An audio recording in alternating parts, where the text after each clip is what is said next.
So hello, everybody. I am Barb Tangestal, and I'm the Executive Director with First 5 Fox Valley, and we're the host of this virtual advocacy Zoom training, and that's a big mouth word to have to say, and I'd like to welcome you.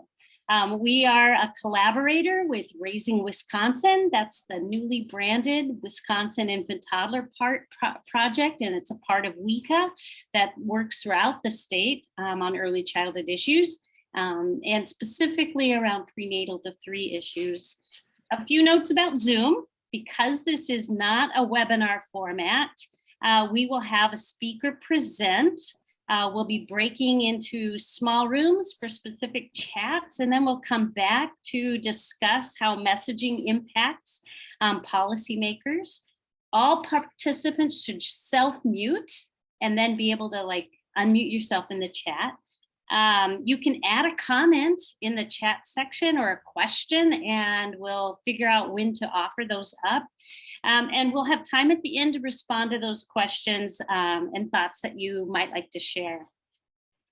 So first of all, a little bit about First 5 Fox Valley.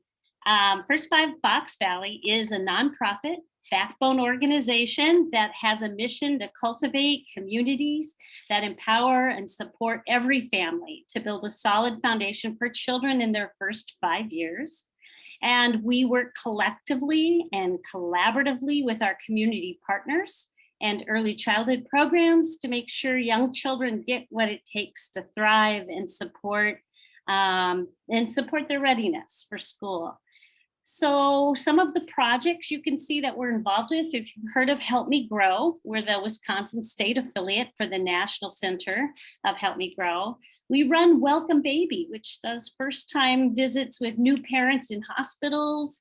We work with family services to get those families home visiting, and also developmental screenings. We work with the Regional Child Care Alliance, and are currently in a project of working on trying to collect family conversations and surveys about what they want in childcare. And then you can see we're working with the Infant Toddler Project. We're on their collaborative team, and we also received a preschool development grant, a community innovation grant in 2021 to do the work around Help Me Grow and collective community impact around early childhood in this area. So with that, I welcome you. And why are we doing this? So the ongoing COVID-19 pandemic has taken its toll on our communities, on our businesses, our families, our children. The state and federal governments are investing in local communities to deal with some of the losses, but many of these funding streams are complicated. They have a lot of guidelines, expectations, and it can seem really difficult to unravel if you're an advocate or a parent or anybody trying to make a difference. We know that our community leaders have to make decisions about how to allocate these funds, and it's helpful if they have constituent perspectives, especially local perspectives. We know that everyone is different. They come from a different place. We all have a different level of comfort in sharing our ideas and our questions and our personal stories about the policies and the uses of federal and state and local funds. But we know that we really want to leverage them for children and families. So we decided to do this advocacy training. And so just an agenda for this 1 hour is we will have keynote speakers. We'll start with Meredith Kennedy. She'll share a little bit more about herself, but she's the Think Babies Michigan, a parent leader and a friend of the Infant Toddler Project, and has just an inspirational story. We will have small group discussions looking at the foolproof elevator pitch. I sent you a link to that and a copy of that handout this morning. And then we're also going to look at hearing the message from a legislator's point of view and what works and what it doesn't. And our speaker then is Amanda Stuck, a former Wisconsin State Assembly person and a current Appleton Area School District Board member. And then if we have time, we'll do questions and answers, next steps to action. And I've been reminded to say, what is ARPA? ARPA is the American Rescue Plan Act, which is federal dollars that are flowing to local and states to do some of the work around COVID and the pandemic. And just as an introduction to our speakers, so we have asked two very special people to be a part of this and share their stories and their responses to how to be an advocate. Meredith Kennedy is a storyteller. Meredith Kennedy is a storyteller by profession and owner of Native North Tours and Storytelling. She's a tribal citizen, which I don't want to mispronounce the name of her tribal community, so I'll let her say that. She's a proud mother. Her career has always focused on serving tribal communities. She has 17 years in the areas of environmental, education, culture, mental health, and substance abuse work. She considers serving her community the highest honor. And she wants to promote Ottawa, I think that's how I say it, culture and the good life. And it's the legacy she wants to leave for her children and her community members, both Indigenous and non-Indigenous. She serves as a parent voice on many early childhood collaborative efforts in Michigan, including Think Babies. So we're really happy to have her join us today. Amanda Stuck has served on the Wisconsin State Assembly from 2015 to 2021, representing the 57th district. She's now a newly appointed Appleton Area School District Board member and a mom of 2 children. Amanda has been known for listening intently to constituents, honoring their lived experiences that they share with her as a policymaker.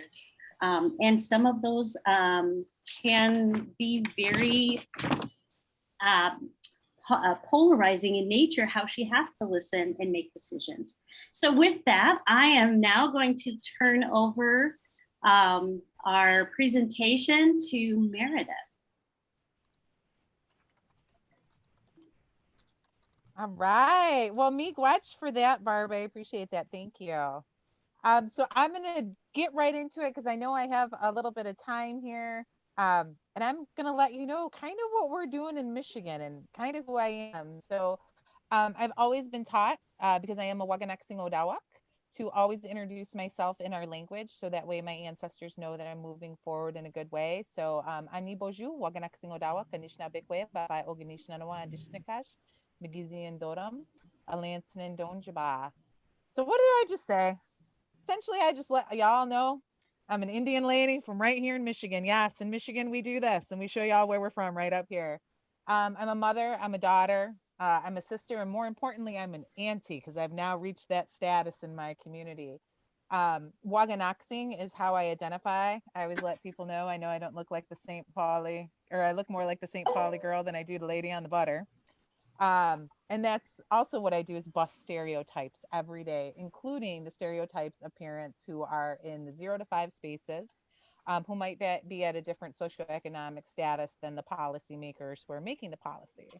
I like to say first and foremost, I'm a systems agitator, but man, I got the solutions. So I have no problem telling policymakers, hey, this is a picnic. When can I take my seat? I'll bring my potluck. A hot dish. And I'm really, really, really passionate about making the system better for those currently in the system, including myself and my family. I do have 6 children. My oldest is 17, and my youngest just turned, or he'll be turning 6. So I'm not my first rodeo. And I happen to be both in tribal systems, which is a federal system, and then also in a state system. So I'm navigating the world all around every day. And really, my goal is to make Turtle Island, which we know as North America, a better place for all of our people. So I was asked a little bit to talk about my journey in parent leadership. And I think it's important. I heard this once said to me by another parent leader, and it really stuck with me. Nelmitria Loper from Detroit. And she said, everybody's a leader because you're a leader in your own home. Do you make your rules? Do you make your own policies? And I was like, what do you mean by that? She's like, no TV before homework, right? And I was like, oh my gosh, I am a policymaker in my own home. And it's not a democratic system always. So just remember that everyone, if you go into parent leadership and you're like questioning, am I really a parent leader? Remember, you're always the first leader in your home, and that you're not alone. A lot of you might be coming forward with things in the system that you want to change because it doesn't work or there's some quirks in it. You're not alone. The one thing I can say after talking to parent leaders all over Michigan is that you're never alone. There's always another parent who is like, man, I wanted to say that, but I didn't know how that would go. And with that, we're all connected to those experiences. I can tell you, anybody who's used WIC, anybody who has used health services, anybody who's used maternal services, you're all connected within that system. And most likely, the quirks that you saw or the changes you want to see, another parent saw those. And everybody has a story to tell. I know that's easy coming from a storyteller, but the one thing that keeps us connected as humans is the fact that we like to interact. Um, so really my journey into parent leadership officially in Michigan happened several years ago. Um, I used to do a breastfeeding webinar, right? A vlog. And Think Babies Michigan found me from me doing a how do you do a self-examination when you're breastfeeding and you have large breasts. So if that's the first time you meet me, you better be careful what you ask me to do if I'm willing to do that in front of strangers. Um, and I always, for the longest time, just thought I was that loud lady in my community who would help you write a letter, who would say, hey, if you want to address the problem, these are the 3 things you need to do. You need to make sure you have an elevator pitch. Um, I always found myself looking at documents and trying to put it into layman's terms for people about what these services are and helping them navigate. My biggest entry, though, is really learning that I can make a difference. And I can make a difference in what might be, to me, the simplest, smallest way, but it ends up having a ripple effect through the community. And so, what I started doing is I started listening to others. And then I started sharing with people. And I invited people to share with me. The one thing that I've really noticed as a parent leader, when you're first starting out, you're afraid to share, or you're only going to share with parents because you know that they'll understand. And we have this fear sometimes of systems people until we get that trust built. And then I learned that you have to share with those people who care, who say, wow, that's not cool. What can I do? And then you need to share with those who can actually make an impact on that change. And then out of that, you have teamwork to actively affect that change. And so I'm going to share 2 stories with you guys. And I apologize for anybody on your phone. These are just subtitled. They're not actually auditory, so you might have to read along. But the first thing I did is, this is a story from my son. And Jimmy was in Head Start. He's my youngest, my tiny destroyer. And he was asked to draw a picture of his family. And his Head Start teacher came back and said, wow, I didn't know you had so many people in your family. And it's because Jimmy, for family in our Odawa culture, and my husband is Jamaican, we have a different idea of what family really means. And so I actually created a video because I got tired of explaining it. And I'm going to let you know what this video did after you watch it.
So what's really interesting about this is I made this for Jimmy's teachers, right? Because they didn't understand Anishinaabe culture, let alone Jamaican culture. And what this led to was conversations about implicit bias.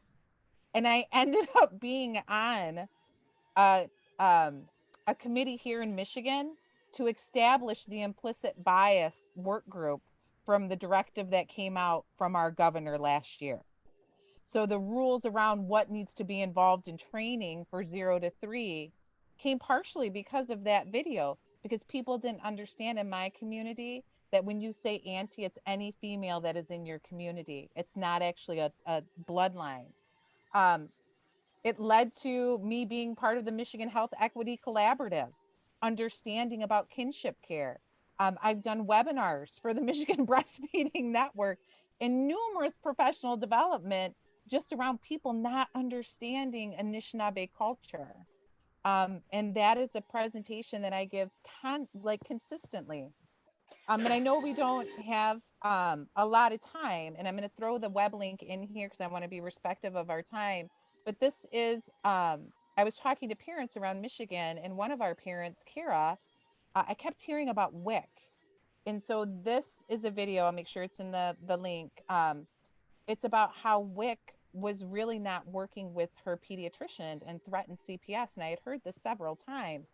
And I ended up playing this at one of the Michigan Health Equity Collaborative meetings. And from that came these emails. Give me 1 second here. The WIC office respected so much that I was willing to talk to parents and put that out there, that Kara and I later were part of their professional development for their retention in promotion. And so her and I work together with other parents who might have some issues with WIC. Like, we don't always just tell them their bad things, we tell them their good things too, right? Make it a compliment sandwich. But it's actually led to opportunities for WIC offices to know that they need to work more collaboratively with doctors' offices. Um, and then that led to Kara and I presenting at all of these really awesome statewide events. It's been really cool. So that is the kind of stuff when you just think, man, am I the only one that has a different family? No. Am I the only one that has some issues with WIC? No. So now this is kind of what I'm doing, and I'm here to let you know that you can make an impact. Meredith's impact may look a little bit different than your impact, and that's okay. When you're getting into family and parent leadership, first thing you need to realize is you are a leader, okay? And your lived experience can make a difference for families, and not just yours, but other families in your communities. You need to be able to state your bandwidth. And what I mean by that is 1 week you may be gung-ho on doing something, and the other week you're like, wow, that was life. Life happened and now I need to take a break.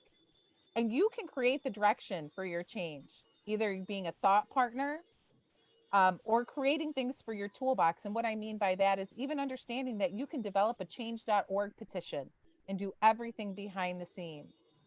You can gather and talk to parents, or you can be the voice for parents. There's levels of participation that are really up to you, and those levels can change at any time. Remember, you're in the driver's seat with your parent leadership. You can be advisors, partners, and change agents. And I wanted to also let you know that these are some of the families that I work with in Michigan. And this is going to just show you the breadth of the different things that they do. Up on the corner here, I'm hoping everybody can see my cursor. We have some parents that just share our social media. We have other parents that have actually been invited because of their community work to meet the vice president because they do diaper exchanges in their community during COVID. We have other parents that will highlight for some of the things that they're doing for economic security. We have another parent, Quinn, who ran for Madison Heights Council from the tools that he got from his toolbox with advocacy. We have Megan that runs vaccination clinics in her area. These three parents right here were part of a parent leadership on the back end, just being thought partners of how to create an institution for parent leadership. And then we have some parents that are outside of the realm with the things that they've learned outside the realm of 0 to 3.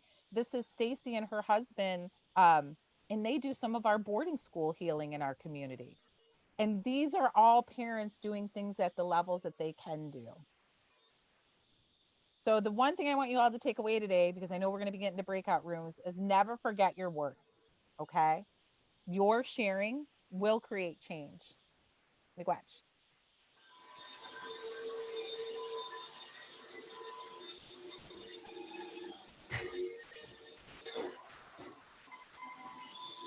So as we get ready to move, Meredith, are you finished? Yes. Okay, perfect. So as we move into chat rooms, Meredith had a chance to share that her lived experience really motivated her to make change in ways she never really anticipated. It created for her the ability and confidence to say, I needed to make, like, the system wasn't working for me. Like I was having to travel distances, or I had to wait in line, or I didn't have the broadband or whatever pieces that created for her the frustration enough to say, what can I do about this? And her story was really valued.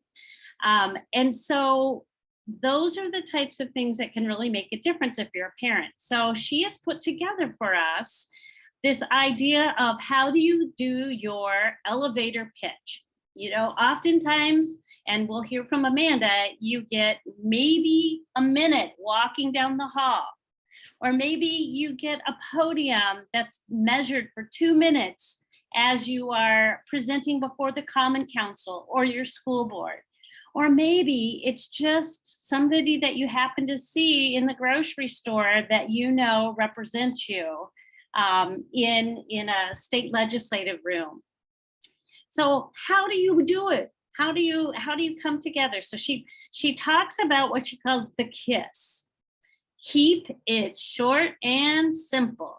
And she has these 4 or 5 key components of how to move it through. First, introduce yourself. And when you're introducing it, means share your personal story, but not for 10 minutes, because then you lose the opportunity to really present your problem, right?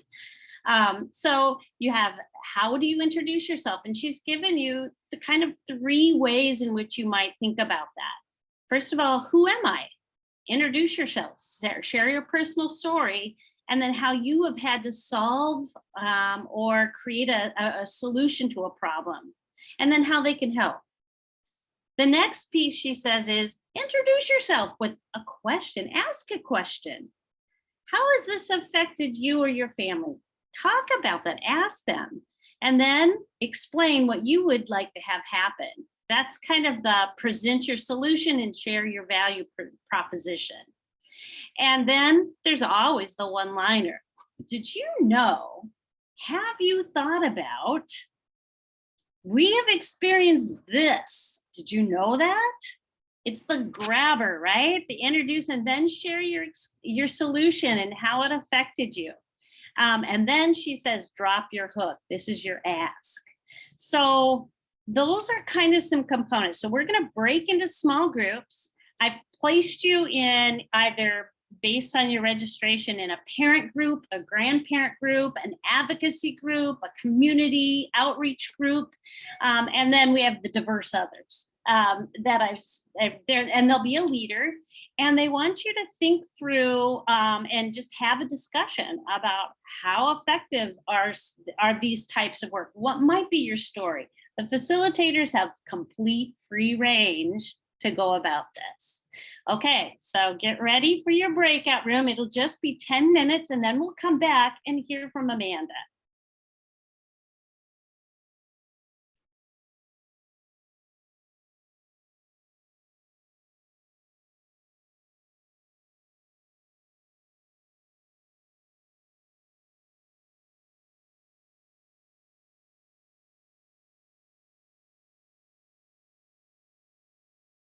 Is everybody getting asked to join their breakout room?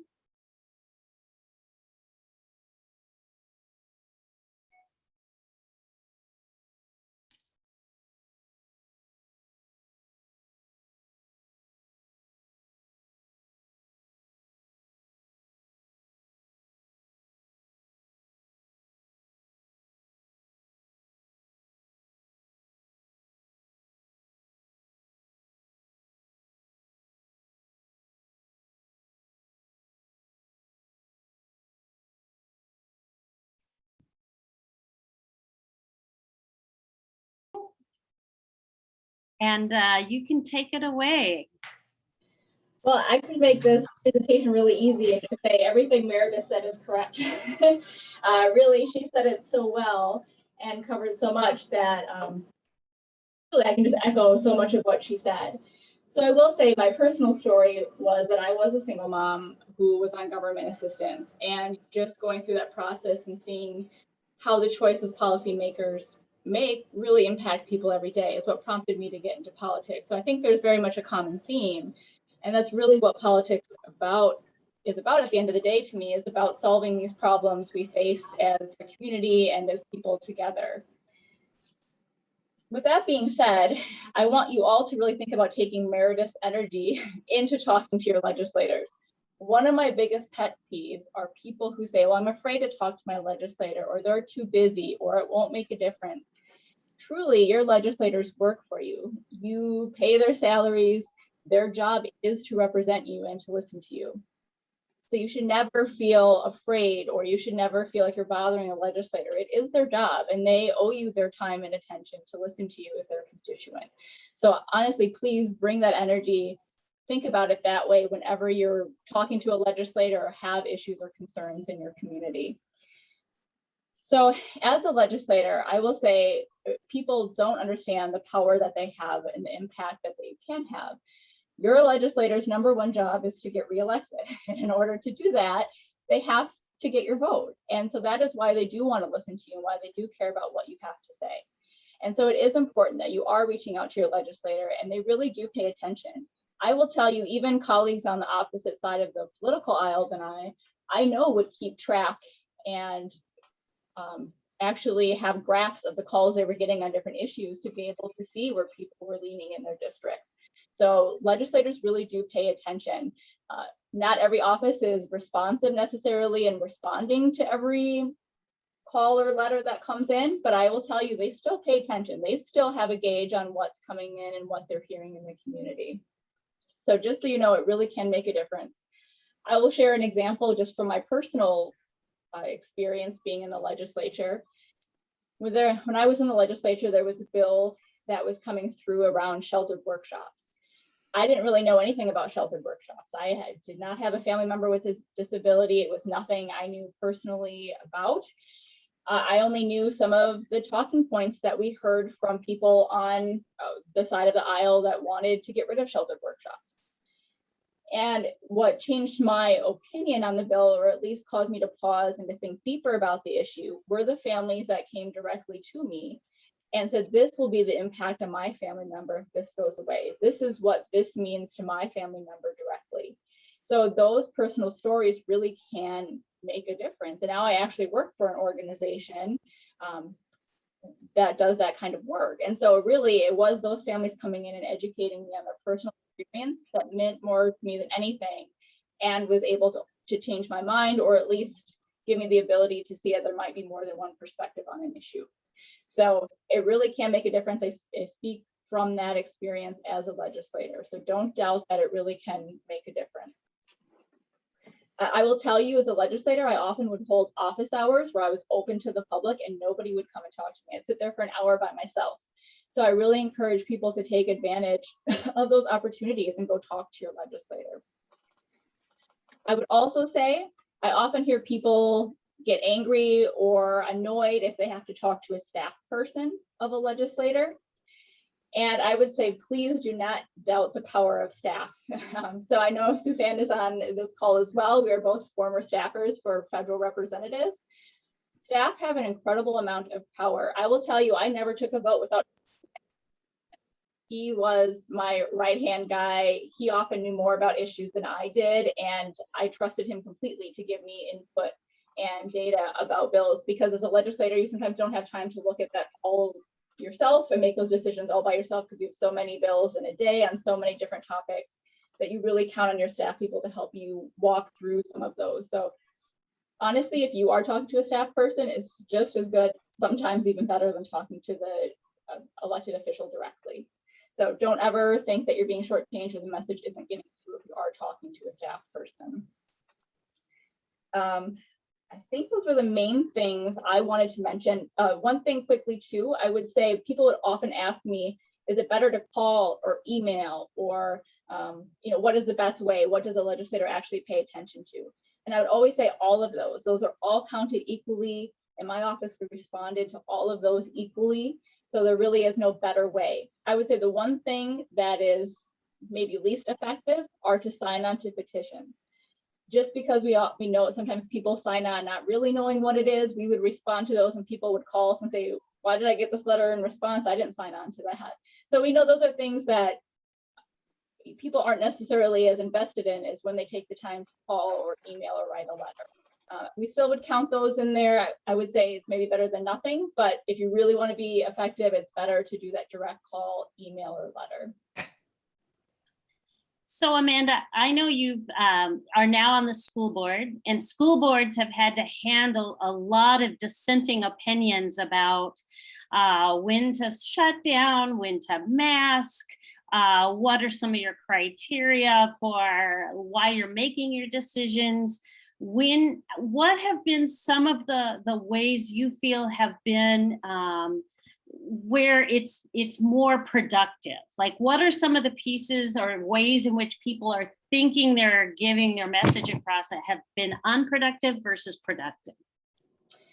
Well, it's interesting. We actually just held a very interesting event here in Appleton with another school board member and myself, where we actually had parents who were very against masks and parents that were for masks together in the same room. And we actually were able to have a very productive discussion where everybody was considerate, everybody gave time to each other. And it was really interesting experience, because I think so often we just think that can't happen anymore.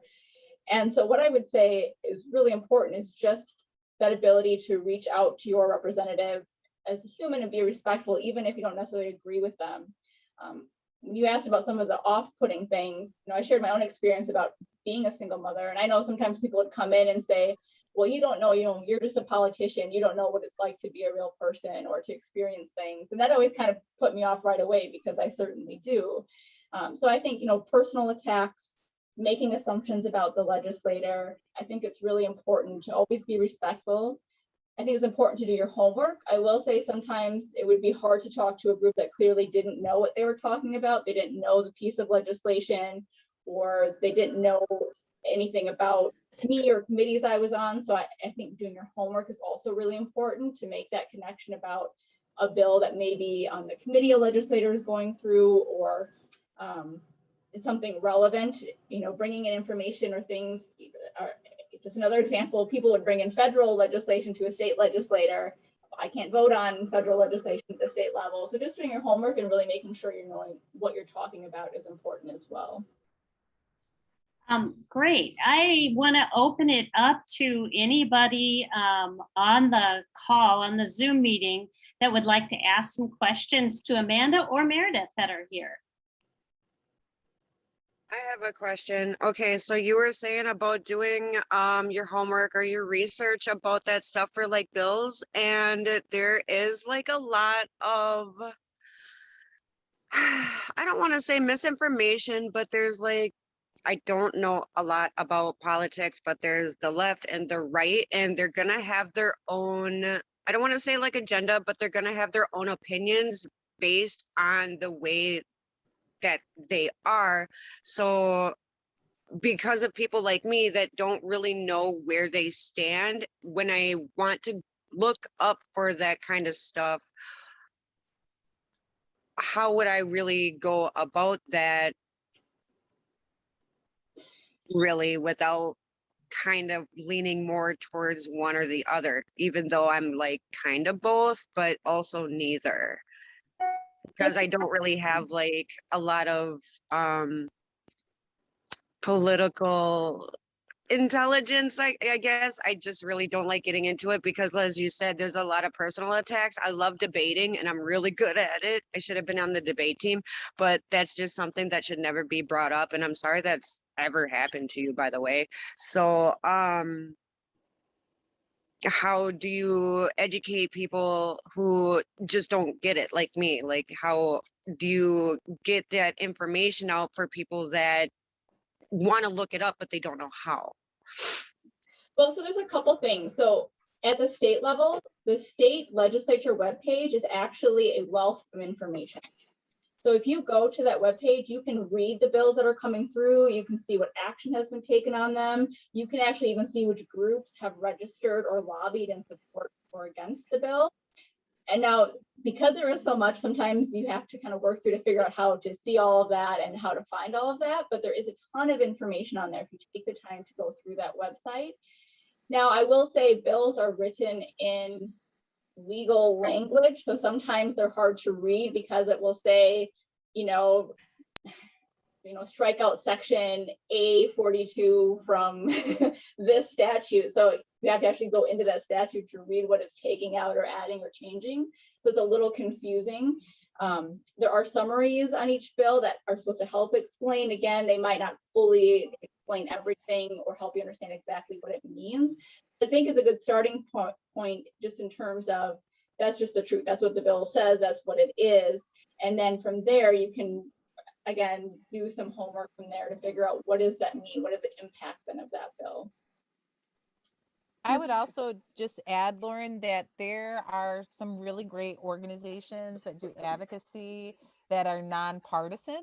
So like the League of Women Voters, which is national, they just say what it is if it's something that's coming up. So they are nonpartisan. They just give you fact and they take that, what Ms. Stuck said, that legalese, that legal writing, and really put it in crayon, which I appreciate too. So the League of Women Voters in Michigan, we have the Michigan League of Public Policy, which is a nonpartisan organization that specifically works on children's issues. And so they do these things called white papers. So if you can find a nonprofit 501c3, okay, because that means they can't be in any political stuff, then they usually can have a nonpartisan view of just what the facts are. So I don't know what that would be in Wisconsin. I'm sure you could do a quick Google search on that. But in Michigan, we also have Michigan's Children that also does that, and that's a nonprofit. So sometimes even looking at nonprofit groups that are the 501c3s are a good idea. And then definitely the League of Women Voters, because they're nonpartisan. So when you can find groups that are nonpartisan in your area, that means they're just going to give you facts up. Wow, that's very helpful, because when you just go to each party, they distort the truth. They distort the facts. And thank you for giving us a better way to understand. I want to lift up we originally thought this was going to just be parents, but we really flipped it and added in grandparents because several of us were at a common council meeting of the Appleton area, of Appleton City. And I was so moved by what grandparents had to say about some of the issues because there are so many grandparents who are caretakers now. There are grandparents who have a deep understanding of what their children and their grandchildren are going through. I just really want you to realize that your stories are really powerful too, as a grandparent, saying how it is affecting you. And I want to lift that up because that was a part of, don't underestimate that it just has to be young parents. Young parents are really busy, right? They don't often have the opportunity to take the time that maybe those of you who are on the meeting that are grandparents. And Suzanne, you had some great ideas. Would you mind sharing what you had just emailed or texted me about? Certainly. I think one really important piece that people get really nervous about, and I wholeheartedly agree with everything that Amanda said, that reaching out to legislators need not be so fearsome, but acknowledging that it is, I think, is one really important piece. But when you're speaking about advocacy, that active reaching out to a legislator is just one component. There's so much more opportunity in that advocacy space that we lose sight of very easily, but that community organizing and working with like-minded individuals and groups and what I believe we're doing really heavily or working really hard to do here in the Fox Valley and in a broad footprint is really reach out to others to share the concern that we have and recognizing that we're really in an important moment right now. The attention to childcare and the crisis that families are in, this discussion has not always been at the forefront of our political and/or, people have been working so hard in this space for over 30 years or more, and recognizing how much work has been done before, and to have this moment where the more we can find collective message and collective voice and support of one another, the more we'll be able to build that momentum, I think, to be able to influence legislators. And working with United Way, you need to look for that nonpartisan and bipartisan support for efforts. And that, I think, serves all of us well in this nonprofit space. We all need to operate in that space. And it's looking for those solutions and opportunities for growth that are really wrapped up in that model of advocacy. Suzanne, I just want to echo that as a parent in Michigan. So in my slides, I put toolbox, right? Your toolbox is all these tools that you know of how to do advocacy, right?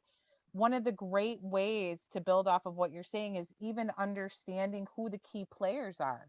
So seeing who's on the Appropriation Finance Committee, knowing how to navigate that, the subcommittees and committees that people are in that identify with both parties, and reaching out to those people who care and who can do something. Remember, that's part of those things you need to know how to do. So even understanding how to navigate those pages is really important for parents, knowing when the budget season is, when you can say, hey, put more money into childcare, thank you, or in those subsidies. Those are great toolboxes to have, and there are advocacy groups that provide those to parents. So absolutely, understanding that system is key. So I thank you so much for your hour of your time. It's so valuable. We've put a poll in, it's anonymous, so that we can hear from you how best to duplicate, replicate, move forward with action. So if you wouldn't mind filling that in. And we thank Amanda, Meredith, for your specialty, your willingness to share your experiences with us.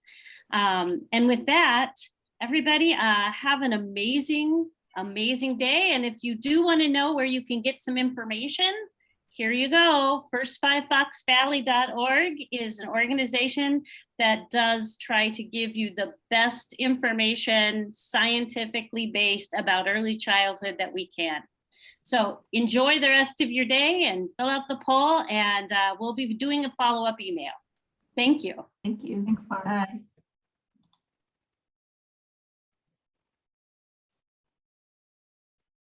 Barb, are you going to stick around for a hot minute? I am. Okay. I'm going to stick around for a hot minute too. Okay. Hot minutes are good. I'm going to stop the recording though.